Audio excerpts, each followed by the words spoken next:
Imagine it's 2 a.m. on a Saturday and your house is completely dark. Suddenly, pounding on your front door wakes you from a deep sleep. You are not expecting anyone, you haven't called 911, and you haven't committed a crime.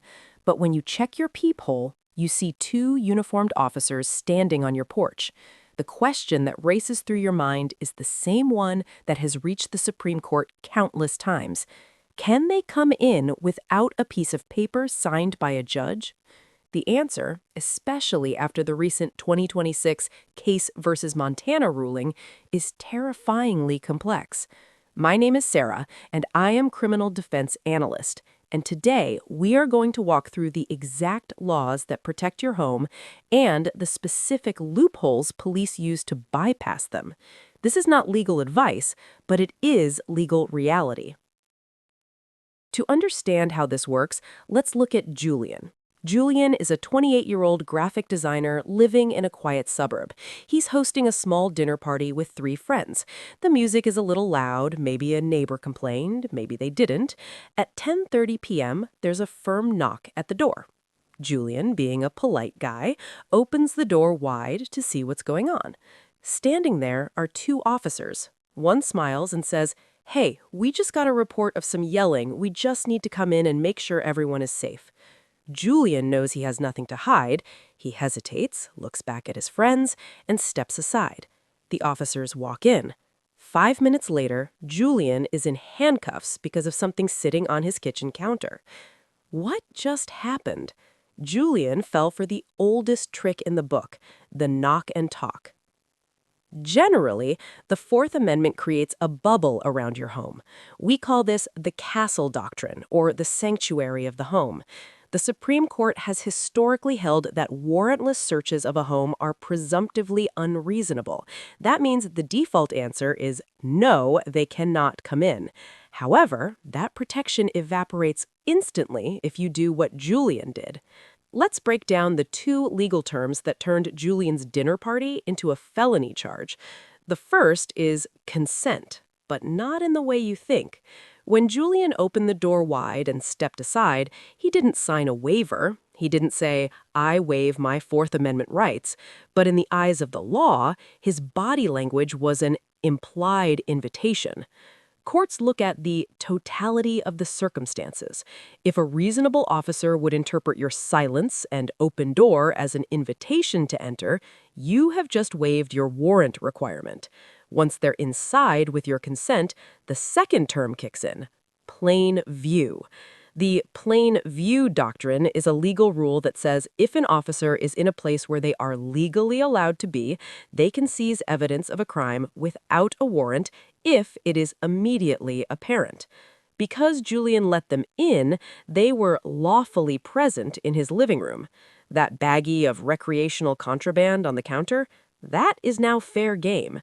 If Julian had kept the door closed, that evidence would have been constitutionally protected. But what if Julian had said no?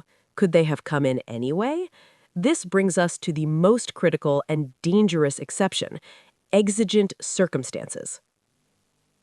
Exigent circumstances basically mean emergency.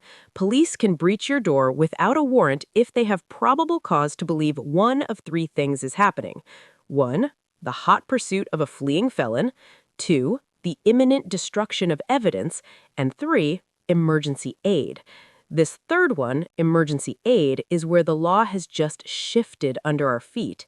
In January 2026, the Supreme Court decided Case versus Montana. Before this, police generally needed strong probable cause to believe someone was seriously injured, but the court has now broadened this scope. They ruled that officers only need an objectively reasonable basis to believe someone might be in danger to enter a home. In Julian's case, remember the officer said, "We got a report of yelling"? Under the new Case versus Montana standard, if the officers can articulate that they heard something that sounded like a fight or a cry for help, they might be legally justified in pushing past Julian to check on the safety of the occupants. This is a massive expansion of police power. So, knowing all of this, what should Julian have done? What should you do? Let's rewind the tape. The knock happens. Julian checks the peephole or his doorbell camera. He sees the police. He does not open the door.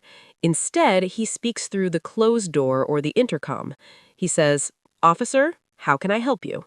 The officer says, "We need to come in and check on everyone." Julian responds with a clear, safe script. "I have no emergency here. Everyone is fine. Please leave my property." Notice what he did not do. He did not open the door. He did not step outside. One of the biggest mistakes civilians make is stepping out onto the porch to talk. The moment you step outside, you have left the sanctuary of your home. You are now in a public space where you can be detained or frisked much more easily. Stay inside. If the police say, "We're coming in anyway," do not physically resist. Never fight the police at your door. If they breach the door, you simply state clearly and calmly, "I do not consent to this search." Why say that? Because if you stay silent while they search, a prosecutor might argue later that you acquiesced. By verbally objecting, you're building your defense for court, where the real battle happens. Let's review the 3 key takeaways to protect your rights. Number 1, the door is your shield. Keeping it closed is the single most effective way to prevent a warrantless search. Once it's open, plain view exposes everything inside to police scrutiny. Number 2, silence is not a shield. You must verbally refuse consent. A simple phrase like, "I do not consent to a search," is powerful legal armor. Number 3, understand the emergency loophole. If police claim they are entering for an emergency, stand back and do not interfere, but clearly state you are safe and there is no emergency. Let your lawyer fight the validity of their entry later.